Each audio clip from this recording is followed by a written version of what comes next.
Good evening. Hey, Jamie, how are you? Hey, Chad, I'm great. What's going on?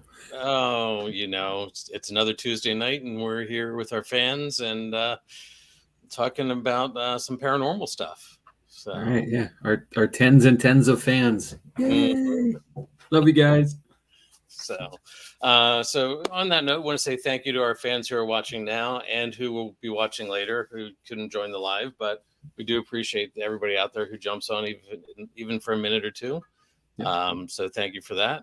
So yeah, what'd you do this weekend, Jamie? I'm like an old dude, so nothing, you know, the usual household chores and running errands and all that fun stuff. You had a much more fun weekend than I did, so maybe I should ask you what you did this weekend. Well, I jumped in a car and drove for 5 hours and visited our friend Kelly Miller. I saw her on the way up.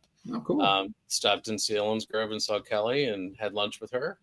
Awesome. Then from there, I drove up to Olean, New York, and checked in my hotel. And from there, I went over to the Hinsdale house, did an investigation at the Hinsdale house. Had a good evening there, bopped around Olean, and actually went up to Salamanca on Saturday then, and spent the day there, and then investigated another place. So it was an interesting weekend. I had a good time. So You got your frequent driver miles in. Jeez. Jeez. Yep, 10 hours on the road, and I was lucky. All my roads were paved. Well, Some until of you the got to team, Hinsdale, at least.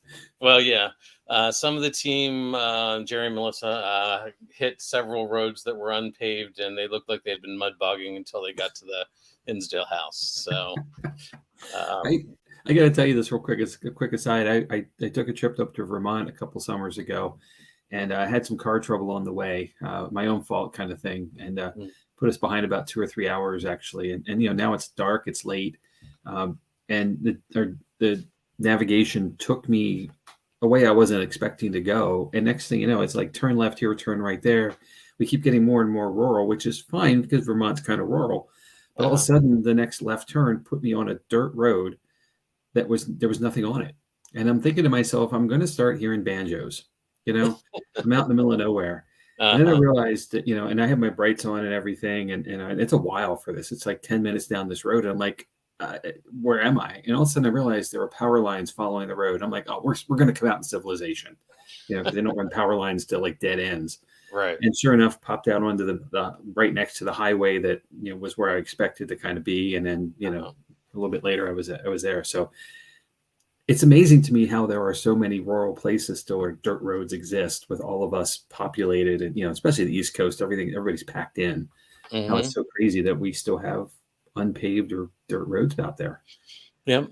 So So, well, next week when we have everybody on, hopefully we'll have everybody on. You'll have to ask yeah, Jerry and Melissa about their how drive up they got there. and their drive back, because they managed to hit them both ways. So, Wow. so All right. anyway, so but this week we're going to talk about Wildwood Sanitarium. Give a little bit of history about it. I got to do a day tour of it, so I got to walk around and take pictures. It was me and the owner, so you know I had sort of free range of the place. A So private tour. That's awesome. yeah. So let me jump into the history, and then we'll go through pictures, and I'll tell you what I know, and you can ask questions, and we can go from Oh, there. yeah. Go right So, ahead. Let's get it. all right. So the Wildwood Sanitarium is in Salamanca, New York.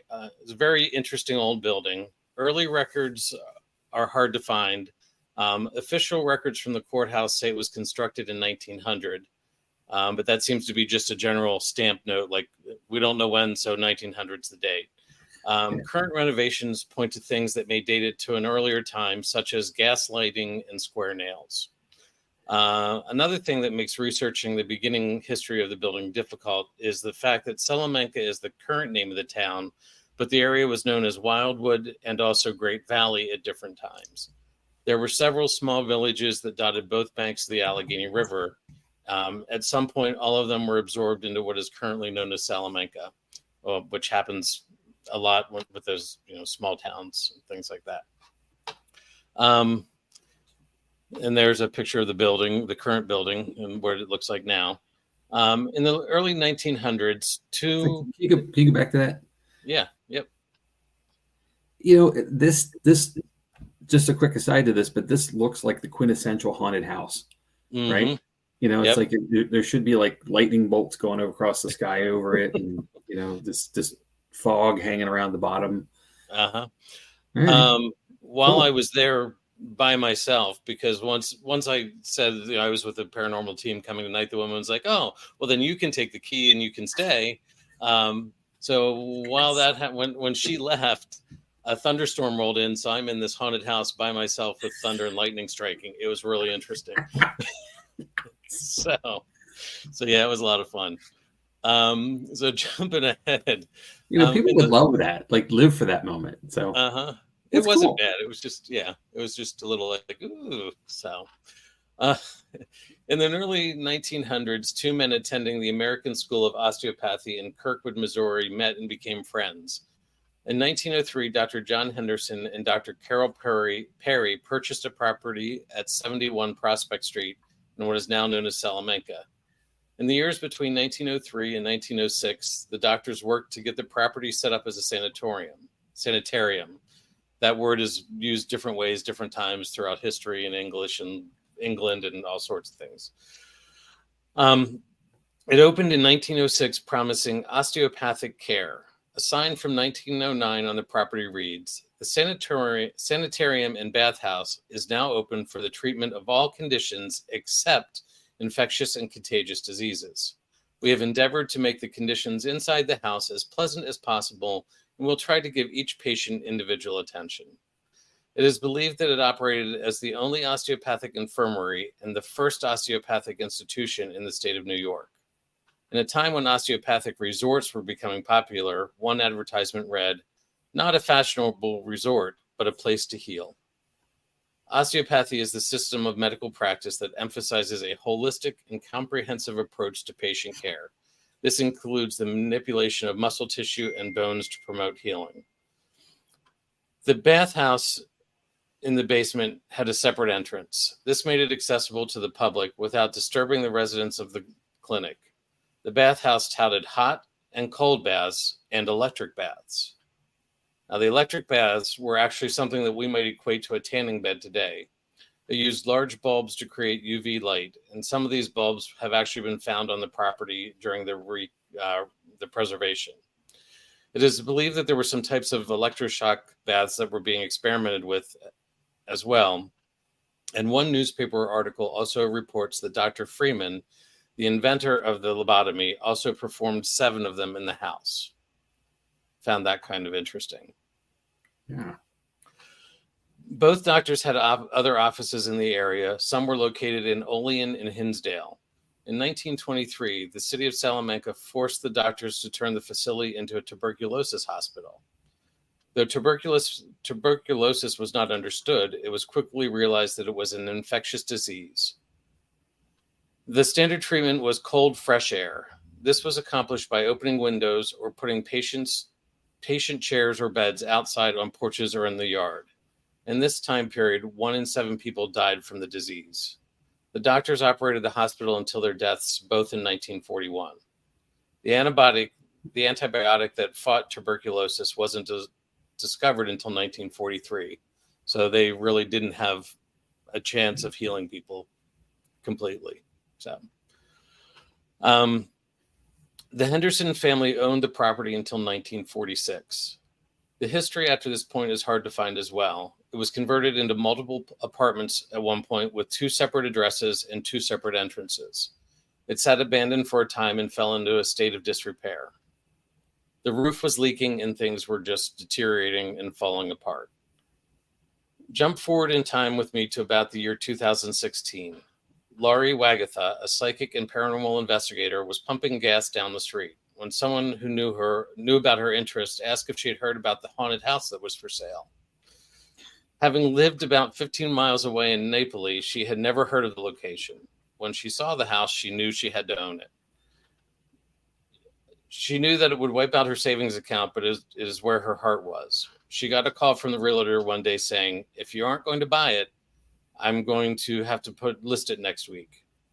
Apparently, there was somebody else who was interested in knocking the building down and redeveloping the land that it sat on. So that's all it took for her to take the plunge. Last Saturday, I had the pleasure of hearing the story from Lori in person. I spent about an hour with her as she showed me the house and told me the stories. When they first took possession of the property, the roof was so bad that one room had blue tarps over the roof, and on the floor were boards built up like a little pool that had a tarp lining them. It was a catch pool, and the rain would come in, they would catch that, and then pump it out the window. So really bad shape. Preservation of the property is important to Lori and her daughter, Brooke. Recently, to make sure the property stays in the family, Brooke has taken ownership so she can make sure the preservation and research continues. They offer history tours and paranormal investigations to help fund the expenses. And of course, I've forgotten to go through all my slides. I was going to say, we didn't talk about this. Do you want me to move slides? I can handle that. Well, I'll just jump back through.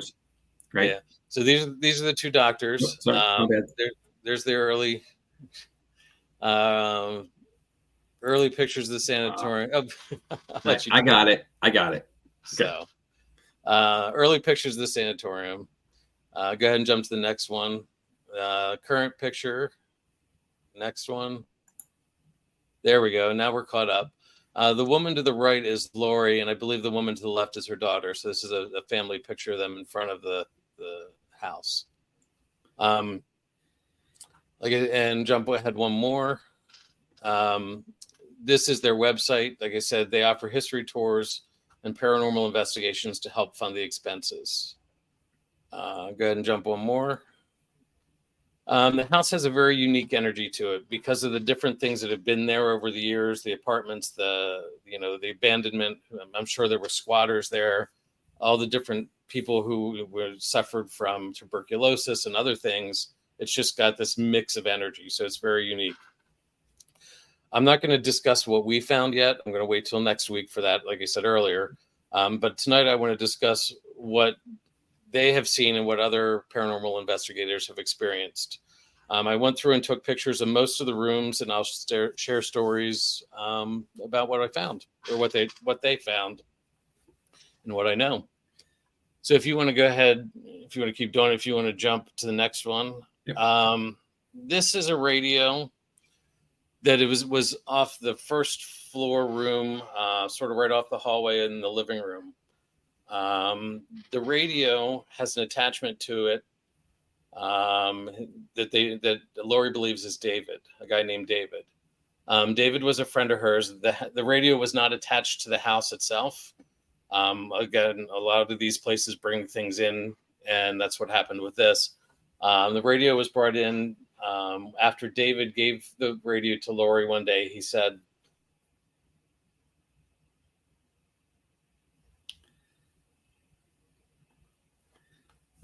for those watching, Chad has a slightly slow connection tonight, so we may have a little spotty reception with him.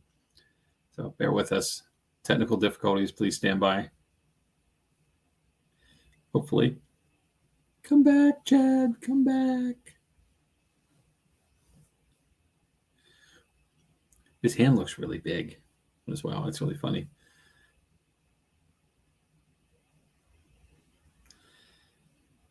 Now we may lose him here. Nope, I think I'm back. Oh, there you are. So I was explaining we might have technical difficulties due to slow speed tonight. Yeah, I'm not sure what's going on. The college kids are moving back, so I might. That's true. They might all be streaming this week. Hopefully they're watching us. Yeah. So anyway, I think I got to about David was giving this to Lori, and she didn't think about anything about it at the time. But he's like, "I want you to have this. I don't want it to go to my family." The next day, he took his own life. So that's sort of, she feels that he's attached to this. They've gotten the name David through spirit boxes and things like that. He actually lived with them for a while. So this was a really hard story for her to relay to us or to me. But that's in that front room on the first floor. So if you want to jump to the next picture. This is at the top of the steps on the second floor. You sort of go up, and there's a hallway down the middle, and it goes to the right. this goes to the right. It's called Tommy's room. Tommy is a fairly young spirit that they've encountered. As you can see, people bring gifts for Tommy to play with. There's toys in there. Tommy, she didn't know anything about Tommy when she moved in, but as she started giving tours to people, she found out that Tommy lived in the house at one point, after the clinics were there. She had two different clients who said that they went to school with Tommy. One said that at the end of the summer, or at the end of the summer, they came back and Tommy wasn't in school anymore. He had passed away, and they didn't know anything more about it.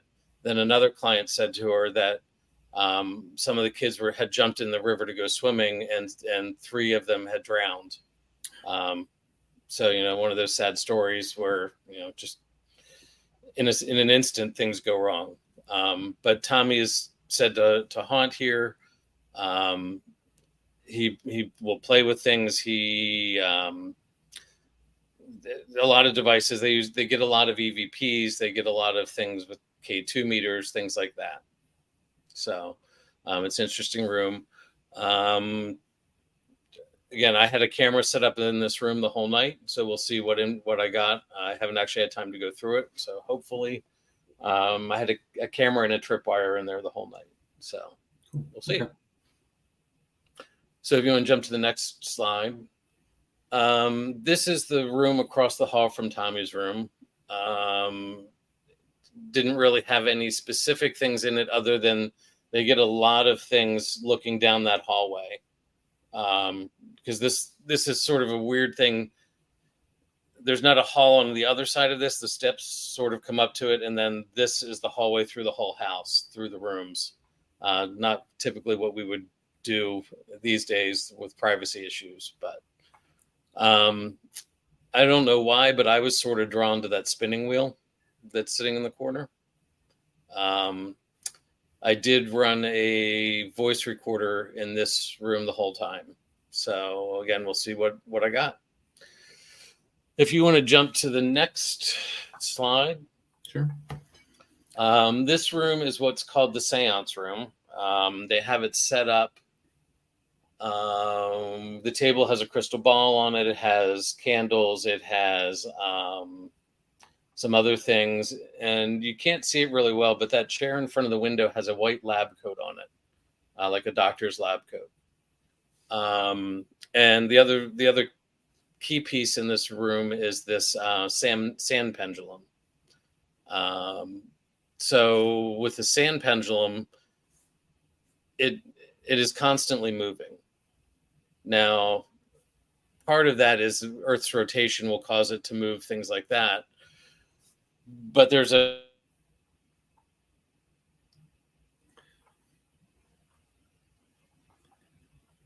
and we may have lost Chad again. Hang on, technical difficulties. Oh, you're back! Yay! I'm back. It wasn't that bad.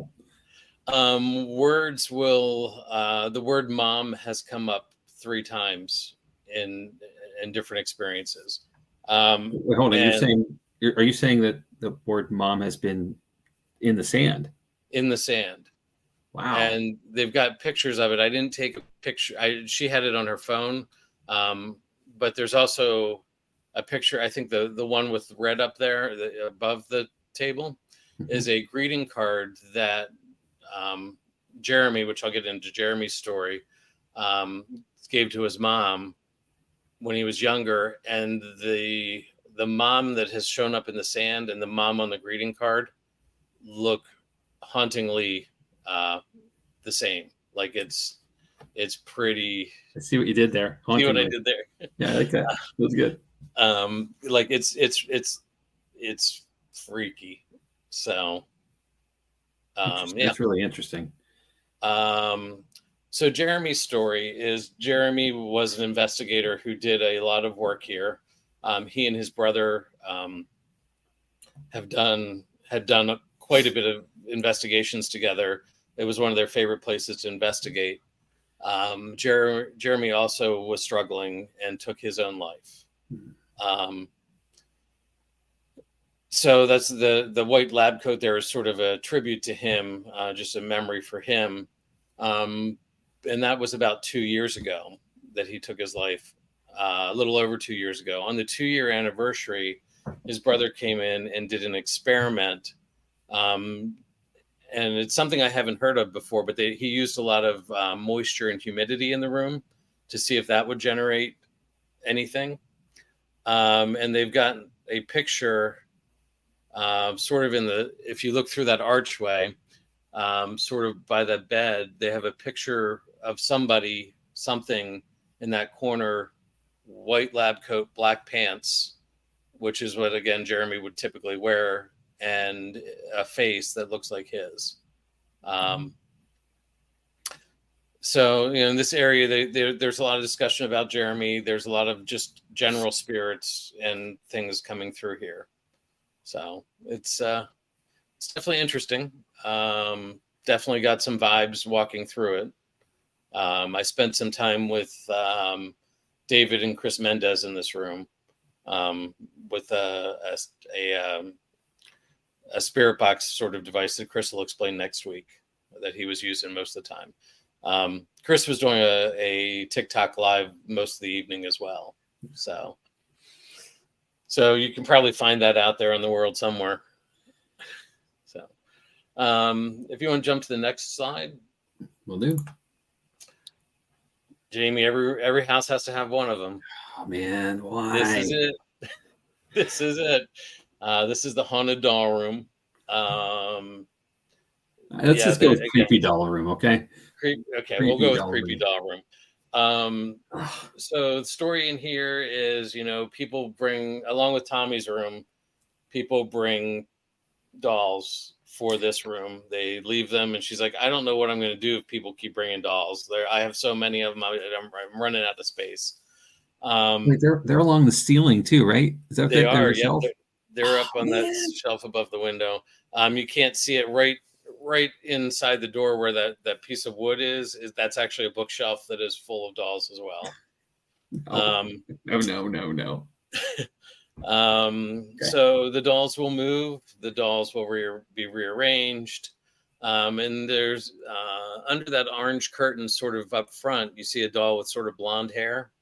Mm-hmm. It's on a rocking horse sort of thing. And it has a button in it that if you push the button, it makes noise and the eyes glow red and blah, blah, blah, the typical creepy doll thing. And to make it activate, you have to push the button. Well, the doll will activate itself occasionally. Of course it does. Why not? So that's the story. Yeah. So if you want to get out of this room, we'll jump to the next. No, we won't. Sorry. She pointed this out to me. This is on the wall of the creepy doll room. This is what's called a mourning picture. And that's not mourning as in good morning. This is mourning as in mourning the loss of a baby, obviously. And you hadn't heard of this until I told you when we were meeting beforehand, right? Nope, never saw this before. So what this is the baby blanket that's with the baby, and the picture of the baby and the baby's actual hair. I guess they cut the hair and put it in with it. It was creepy. So, yeah. And I thought like bronzing baby shoes was weird. This takes it another level. Yep. 2 levels. Yeah. So wow. I guess when you lose your baby, you want a memory of it somehow. Of course. And there's nothing funny about that. I get it. Right. And obviously this is a very serious situation. But man, it's also very strange. Yeah. Okay. Anyway, feel free to jump ahead. I'm gone. We're out of here. All right. So this is moving upstairs. This is the bedroom at the end of the hall. Upstairs, they see a lot of shadow figures in this room and then down the hall. David, Andrew, and I spent some time up here towards the end of the night. So we'll see if we got anything up there. I did have a camera, I believe, up here pointing down the hall most of the night. Yes, I did, because the camera was actually under that seat That bay window there, the seat there, the camera was under that seat shooting down the hallway. Okay. So we'll see what I got. Go ahead and jump to the next one. Yes, another. Just when we thought we were done one. with dolls. Thanks. So this is looking down the length of the hallway. People experience things up here. Next week we'll talk a little bit about what it might be. Found some things about this hallway, and something I want Tim to dive into with us. Just some thoughts. But yes, there's another doll there. And then there's a picture of a baby above the doll in sort of the same sort of high chair. So Yeah, can't help but notice that. Yeah. But again, this is a typical state of this house: peeling paint, splitting seams, things like that. So go ahead and jump to the next one. This is a room to the left as you're walking down this hallway towards that baby. This is the first room to the left, sort of set up as what it might have looked like at the time with the wheelchair. Interesting painting, like the walls are half painted and then splattered. Again, who knows when that was done, when people lived here, but definitely interesting. It's a very early Jackson Pollock. Let's go with that. Yeah. So yeah, just creepy, but beautiful views out the windows. And when this was running as a sanatorium, none of the houses that you see through the windows were there. It was just open land. Okay. They do have one lot to the right of them that's open still. And then there's cemeteries that you.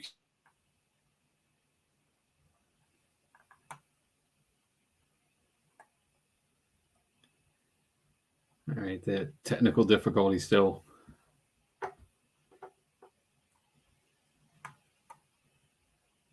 Chad, come back.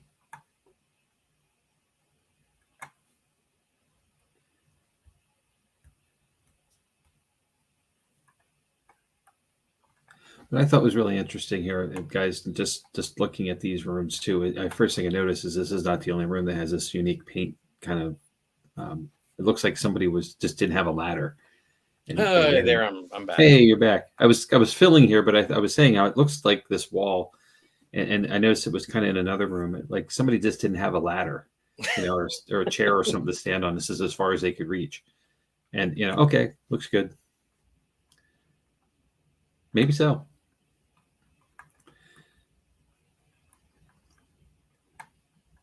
And these windows are huge windows as well, which is really cool. Yep. And there's that in the other rooms as well, like the old style architecture of these houses. Today we don't find them this big. Mm-hmm. And notice the trim above the windows there. How deep it is. Oh yeah. Like it definitely stands out. That was actually around the doors and out in the hallway as well. So a space that nobody would really see had this ornate, beautiful trim. Sure, that's a sign of the times. Mm-hmm. And it's some affluence as well. Although there's an era here, where this was common in all the homes, especially houses this size. If we're going to build a house this big, you might as well make it ornate. Yeah, you're going all in anyway. Yeah, I believe I saw a note somewhere that it was 3,500 square feet, not including the basement, and there is a bit of an attic above it, not really accessible, but 3,500 square feet is a lot of thing. A lot of dusting. Yeah, well, yeah, and it was a single family home in its early stages, is the belief. Okay, so sure. If you want to jump ahead to the next slide. This room is set up as a doctor's office. I don't, none of, let me preface this. None of the stuff in here is original. None of the furniture, none of this doctor's equipment, things like that is original. That's all been stuff that's been accumulated or dropped off or given, things like that. They are trying to find some pieces, but they haven't found a lot. As she will find things and bring them in. I think she told me one or two pieces that she thought were original. But even though it's not original, it is a skeleton. It is a real skeleton. Mm-hmm. And you know how with a skeleton like this, if you bump it, the whole thing will move, right? Yeah. Like the arm bone's connected to the shoulder bone. Oh, sing the song, please. Sing No, the song. you don't want that. She said they had one investigation where somebody was in and the arm was moving, but nothing else was moving. Like the leg below it wasn't moving, but the arm was just swinging back and forth. And it's a suspended skeleton, right? It's not touching the floor. It's on some kind of hanger. Yeah, it's on a hanger. It's got the hanger right up to the tailbone that sort of supports it, just like typical ones. And they do have some things in there, like some medicine, like showing the different medicines that they would have probably used at the time. I know Tim made a note of that after being up there, so maybe he can dig into that a little bit next week. Okay. But again, just this room's a lot smaller than some of the other rooms, so it's interesting how they go back and forth in scale and size. But it still has the trim, Yeah. So. Go ahead and jump ahead. I don't know if I have any more. Nope. That's all the pictures I have. What I didn't get pictures of was there's a living room, a narrow living room that sort of runs the front half of the house. That went into a dining room that, again, bay windows. So the table was sort of set into the bay windows, back into a kitchen, a really small kitchen. And then that was one way of getting to the basement. The basement is where the bathhouse would have been. It had a separate covered entrance, so they could get in and go down there. There was another creepy display going down there of baby shoes. The baby shoes, she told me she found in her mother-in-law's attic. They weren't original to the house, but she thought that they looked good there. I mean, they did look good there, but a little creepy. No. And in the basement, not only was there a bathtub with some of the electroshock stuff sitting there, there was also a embalming table, autopsy table down in that area as well. Some of the stories are down there are a black shadow figure walking across behind the one doorway. So if you sit out in the room where the tubs were, there was an area there that wall that you could see the figure walking. Of course, I set up a camera there, so we'll see what I find next week. Okay. Upstairs there is an attic. We did not go into the attic. It's not really accessible. There's a step ladder leaning up against a wall, and then if you did get into the attic, it's sort of in a closet up against the wall, like it would have been a treat to get up there. And then there's no flooring in the attic. It's just it's the typical just studs, the old 2x4 true thick studs. So it is pretty cool. She said the view from up there is gorgeous. Like you can look out and see miles. So they're hoping to get a floor and a better access way up so people can get up there at some point. Let's see. Then there was another room. Not sure what it would have been. It was really weird because it was just this doorway that went into like a 4x6 room. And the one wall was sort of broken down to expose a chimney, but the chimney ended inside the room. It didn't go up through the roof. And looking at the roof, it didn't look like it had ever gone up through the roof. So I don't know if it was somebody did a really good job of making it look like the old timber, or if maybe there was a pipe that came out of it and went at an angle or something. But it was just really weird to see this chimney dead end in this room. Gotcha. Well, that could be a situation like White Hill, where on the third floor on the far left side of the building, the end of the building, there's the cistern. Mm-hmm. That would have been a water collector, and there's no obvious way that the water comes in anymore. But, you look outside and you see the spouting kind of comes to that spot, and someone just closed it off at some point. Right. There's probably something. It's not, that's too much of an effort to put that in there without it having been practical use. Right. Yeah. especially in that time period. They chimneys were, that's how you heated the house. So. Yeah, right. That's the joy of an old house too. The mysteries of it, Mm-hmm. modernization go out of play. As you can see, they've got scaffolding and ladders and stuff all over this house. There. Yeah, it looks like a total restoration project.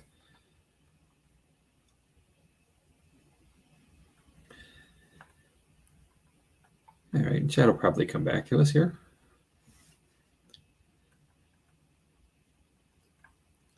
I think this camera angle is really interesting too, because it clearly shows that there's some open space to the right of the house. I'm assuming there's properties to the left, probably somebody behind, but it gives it that feel of what it would have had as a sanatorium, with people being able to get outside, especially the tuberculosis access point, getting people outside and aeration, to clear out their lungs, and that would be enough.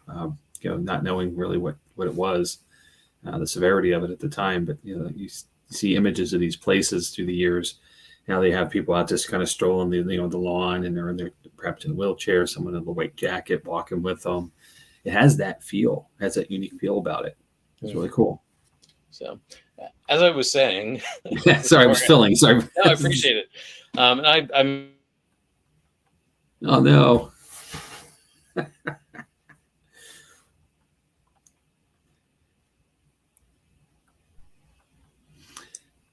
And this is how it goes.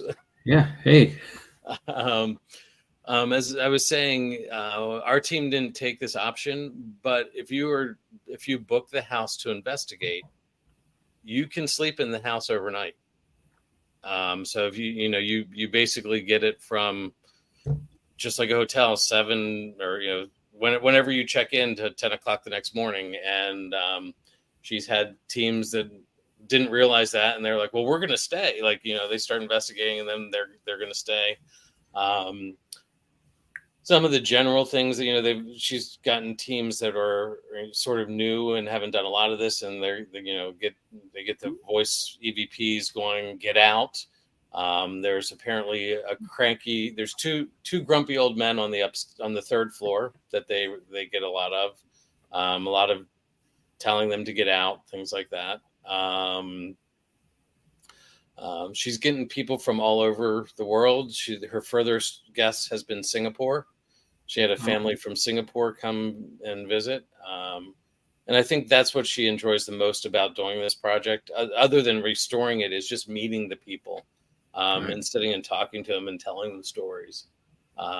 She's really, really nice person to talk to and listen to and get the information from. So that's cool. So yeah, that's the thing. And there are plenty of shows out there, right? Whether they're broadcast shows on mainstream entertainment, or web shows and YouTubers and all this stuff. But they're paranormal investigators are all over the world, and we might not all speak the same language, but we all have the same intention, I think, of just trying to figure things out. And ghosts don't know languages. It happens. Spirits happen everywhere, and I think it's just so very cool. And like to get around the world a little bit too and see some of these things. But here's a place that's a great landing spot. So I mean, we hit Hinsdale House, we hit this house, but my understanding there's several more in the area up there. There's a theater on the corner of Main Street and I believe Wildwood Avenue that's supposed to be haunted. Well, how big is this town? I don't know. I don't know this. I know a little bit being up at Hinsdale, but not to this place. Salamanca is not a huge town. It's one of those that's sort of sprawled a little bit over time. It is part of the Seneca Indian Reservation. Like some of the land that it is on is part of that. The Iroquois National Headquarters is located in Salamanca, as is the Iroquois Casino. One of the casinos. There's a big casino at the end of the strip. And when I say strip, it's not a big strip. It's just sure. a little town. Yeah.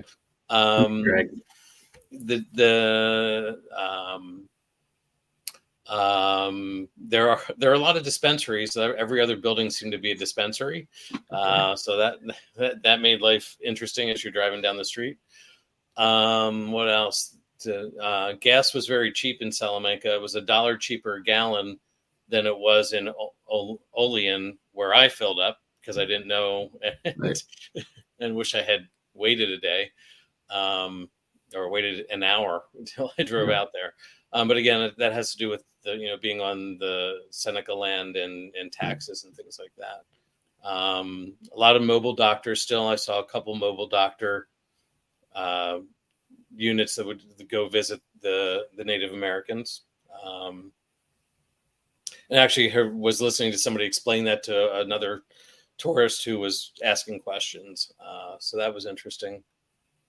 There's also a big antiques mall in Salamanca. It's one of these that you go in and it's huge. Like I went in, and if antiquing is your thing, you could spend probably 2 days there till you looked at everything. I spent about 20 minutes because it's not my thing. so yeah. Yeah, like I said, an interesting area. Very, very depressed area though. Not rich, not, it's definitely, there's some higher ends of the town, but there's a lot of old buildings, old, just run down things. But it's a mix. It's interesting. So that's kind of the case with a lot of rural communities anymore. Mm-hmm. You're always going to have your blend. There's still a main street then that that has like the primary stuff, shopping and all that stuff. So Yep. It's always going to be the core, and then of course places like the casino is going to be a nice draw for employment opportunities, but also for tourism and travel folks coming in. Mm-hmm. So okay. Well, I'm not going to put the cart in front of the horse here, because we're going to do a reveal next week. But I'm have to ask, what do you think? Haunted, not haunted? Want to hold until after reveal? Well, how about we go with what my gut feeling was going, doing the research and stuff like that. The stories that I was told. I went in and I would say it's haunted. Okay. I mean, like you said, it's got or like Tim said, it's got the Herman Munster look. It's definitely got the vibe. When I walked in, just walking through the building, you know how you get chills sometimes, Jamie, when doing this sort of thing. Yeah. There was one point where I got chills from my knees down, walking through Tommy's room. Okay. So it's sort of fit, for a child. Different other rooms that I had a vibe in. So yeah, I would say haunted. I mean, from the stories you've heard, and what would you agree with that? Well, and here's the thing. I don't know much about it.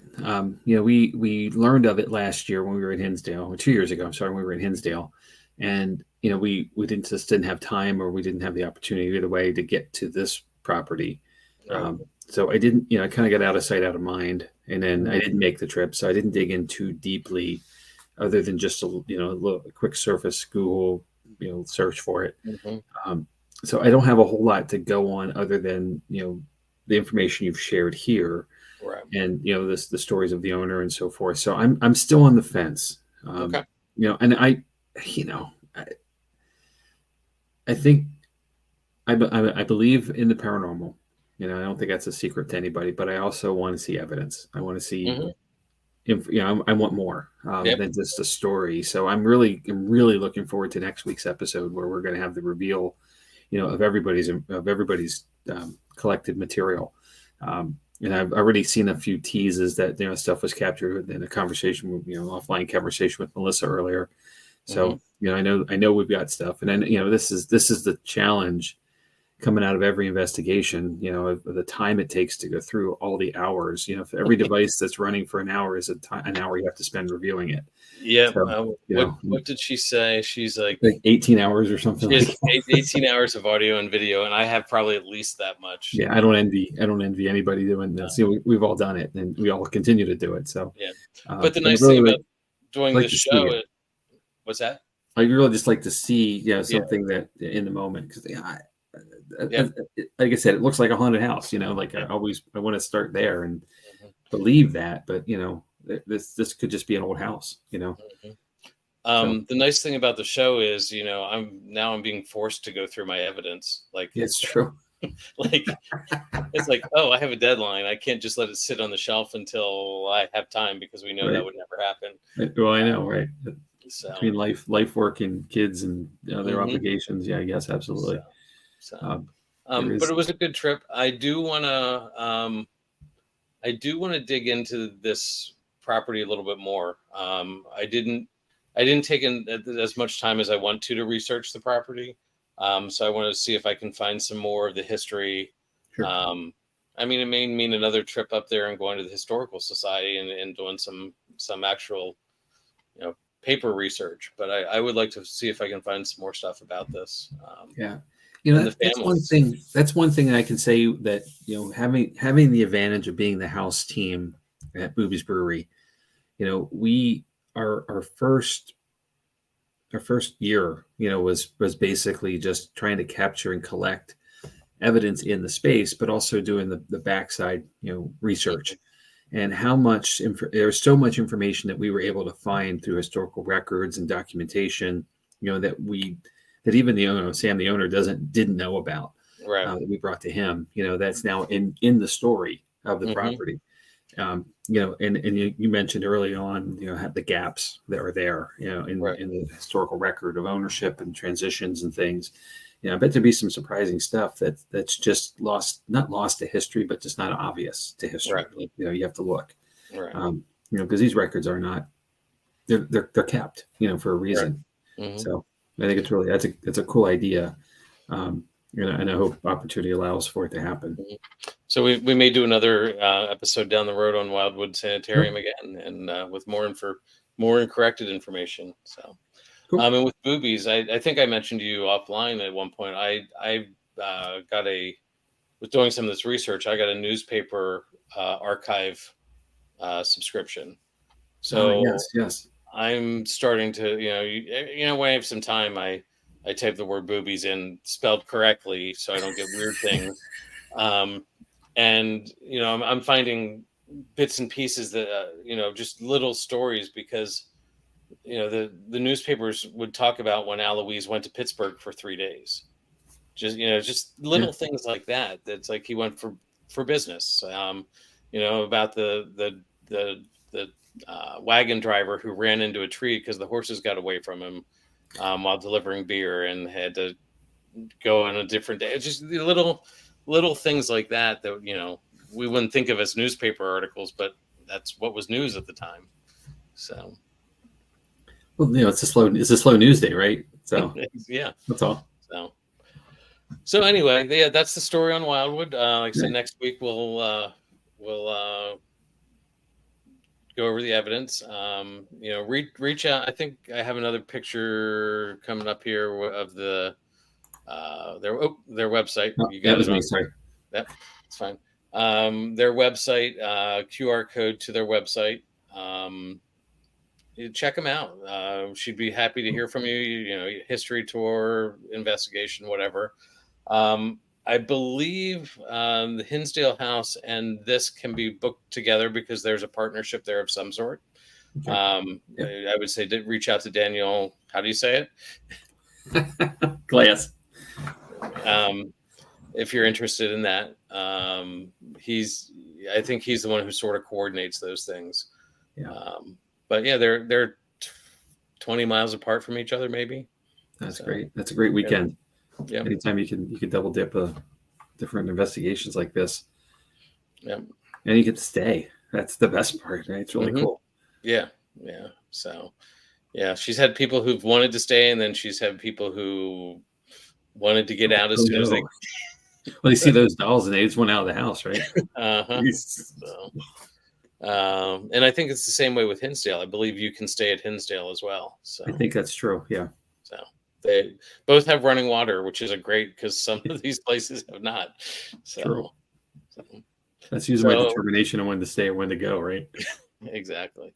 So that's about all I've got for this, Jamie. So if you want to Yeah, Yeah. let's wrap the episode then, and then do a little bit of the outro stuff we usually do. Okay. So, yeah, I don't know what that slide is. There we Just a are. blank one there. Here you go. That's all right. That was a teaser. Mm-hmm. So we got upcoming events this Saturday. We are back at the brewery in Mountjoy. There are tickets still available for that and at staverstub.com. And, certainly come and join us. We'll teach you if you don't know how to do this paranormal thing. You can use our equipment. We'll teach you the tactics and trades of how to be a good paranormal investigator. And then you can go on your own and go explore somewhere else. But the brewery has been quite active lately. So we encourage you to come join us. We have a little bit of a break on the weekend of the 25th, 26th, but then the Labor Day weekend, we are off to Red Mill Museum Village. There are a few tickets to this left as well, but it's going quickly. That is a special event. We have a slide here in a second for that. I'll get to it. But coming back again then in September, 2 events at the brewery on the 9th and the 30th. And September 30th is a big day. It's it's called National Ghost Hunting Day. But it is the world's largest ghost hunt, which is a coordinated event across the globe with investigations all over the place. So it's a special day. Hopefully we'll do some fun stuff that night. And hopefully see you guys somewhere at one of these events along the way. And then next episode, as we mentioned, is going to be a reveal for the evidence of both. We're calling it the New York trip, but both the Hinsdale House and then also Wildwood Sanatorium. So we'll have all the investigators who were there, at least everyone who can join us that night, next Tuesday evening at 9:30. Join us and kind of give us their evidence that they've caught and some of the anecdotal things they experienced. So very much like what we did with White Hill a few weeks ago. So hopefully you can join us there. That's going to be pretty cool.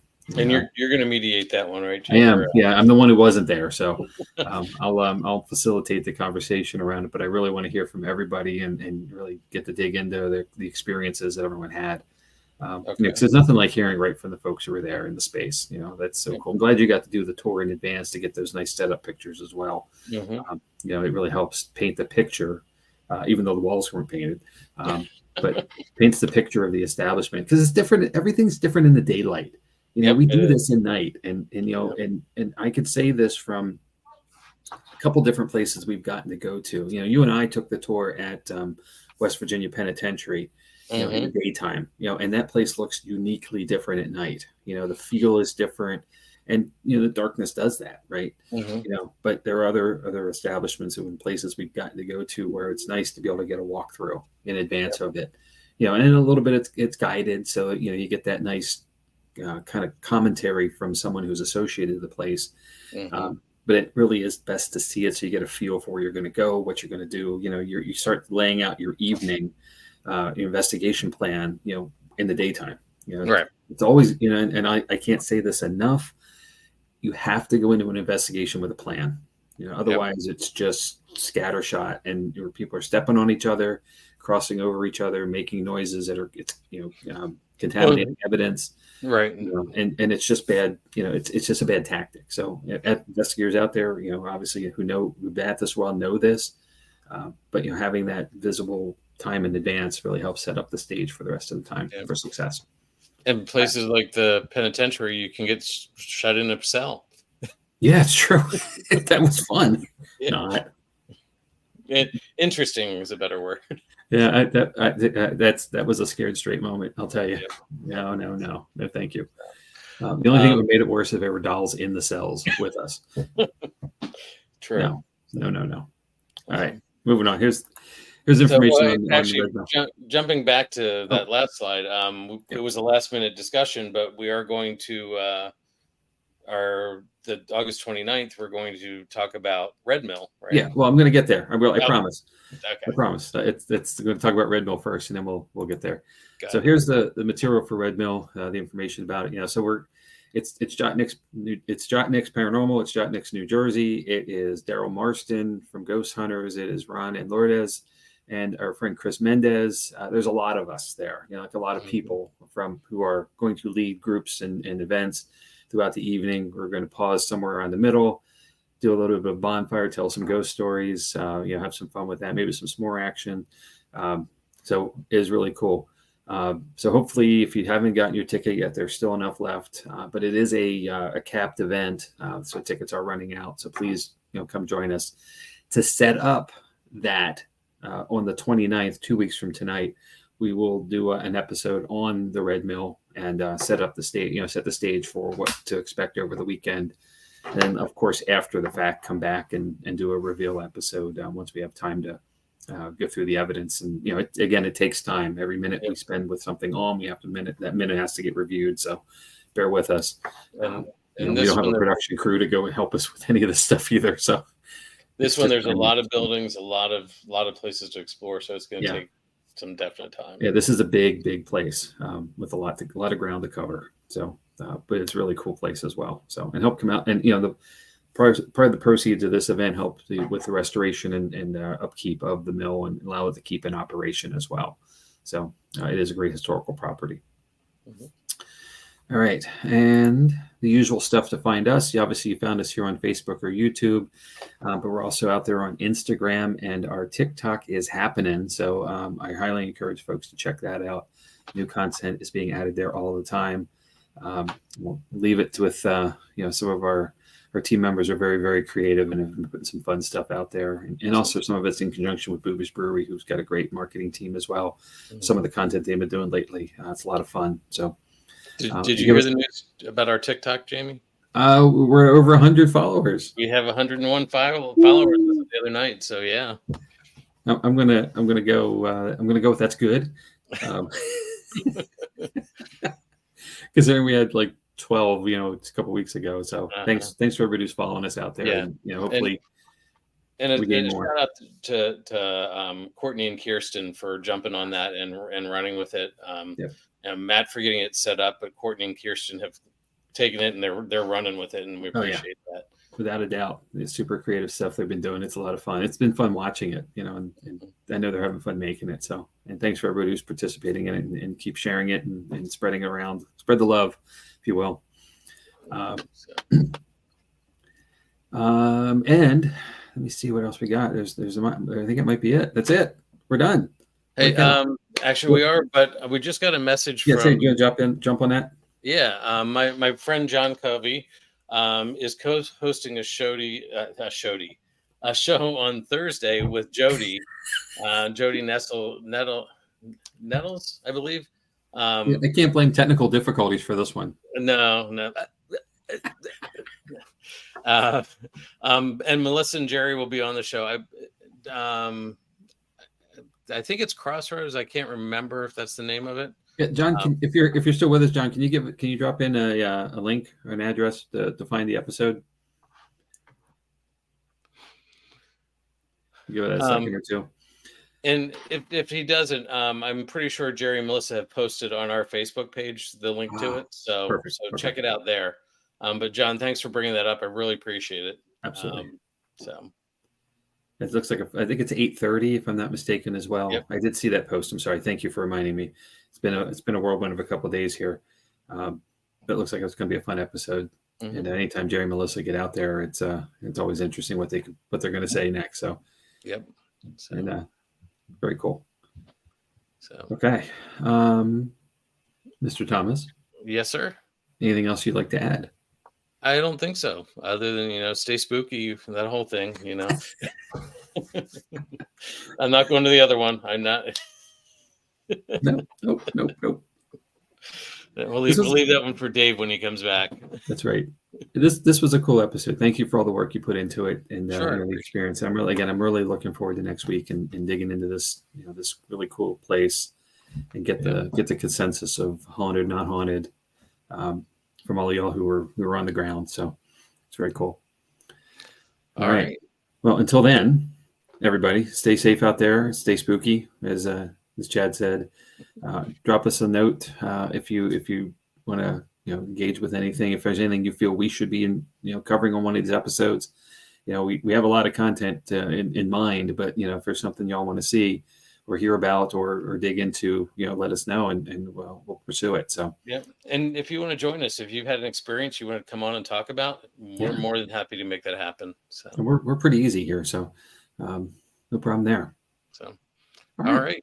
Well, Chad, I'll see you next week. If All not right, sooner. sounds good, Jamie. I'm going to roll the credits. All right. Thanks, guys. Take care. Yep. See you later. Bye.